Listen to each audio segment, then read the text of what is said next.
Hello, it's Alison, Little Miss Grosser again.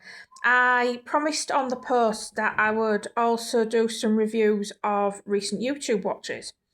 So we shall start with um, Behind the Door 3, which is a film that I saw reviewed by the Horror Geek, whose channel you must check out because he's awesome. And I watched it on the basis of that, and it was okay. It doesn't make a lot of sense, and I can't really tell you what.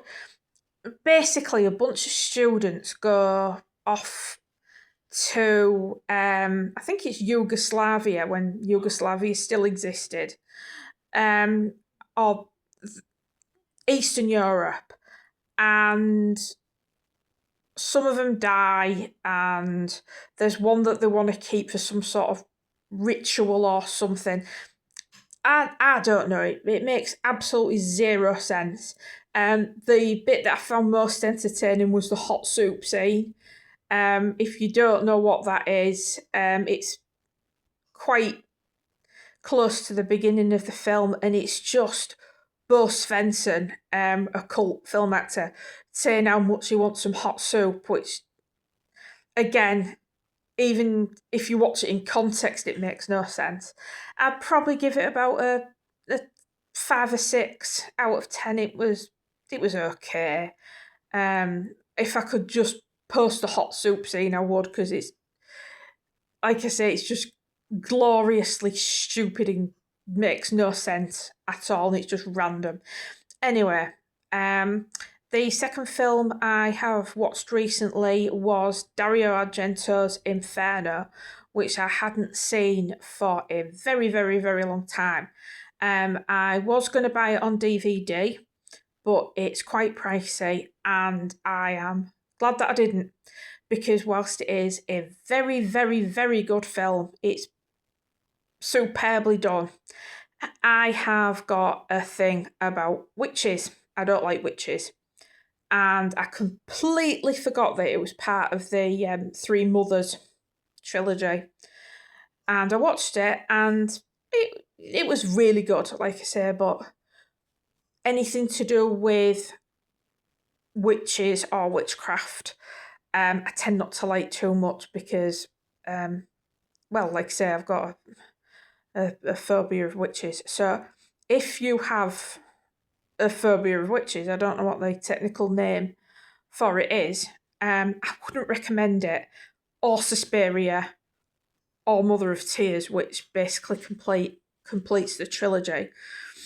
Having said that, if you are fine with anything to do with witches and would like to see a beautifully shot film, then I can recommend it. I've given it an 8 out of 10 just because it is so well done and so beautiful, but it's not something I will be revisiting, I don't think. Well, I know I won't. I'm rambling again, sorry.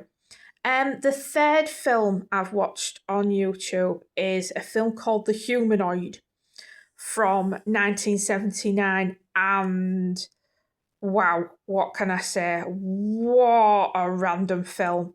It's a Star Wars rip-off, but Darth Vader looks like more like Dark Helmet from Spaceballs crossed with the Gimp from Pulp Fiction, and it's just like, what the expletive is going on?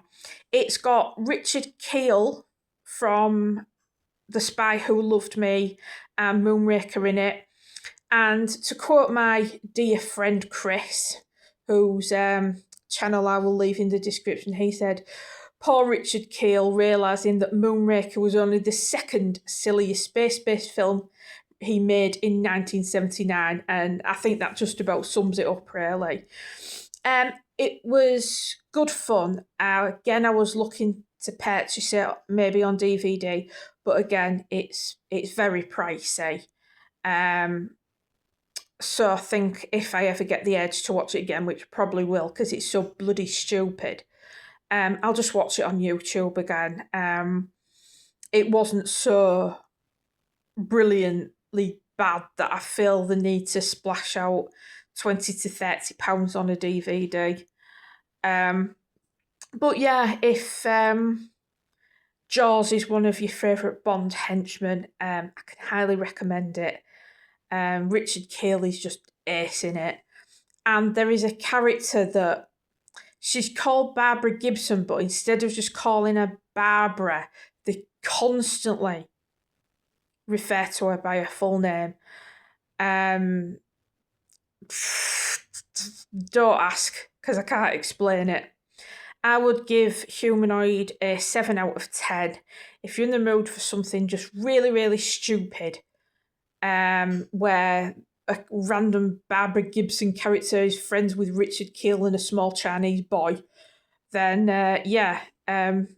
you're probably onto a good thing. That concludes the YouTube reviews.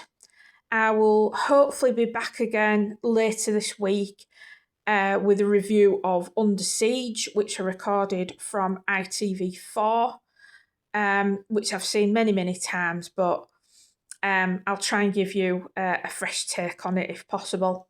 Anyway, take care, guys, and I'll see you soon. Bye.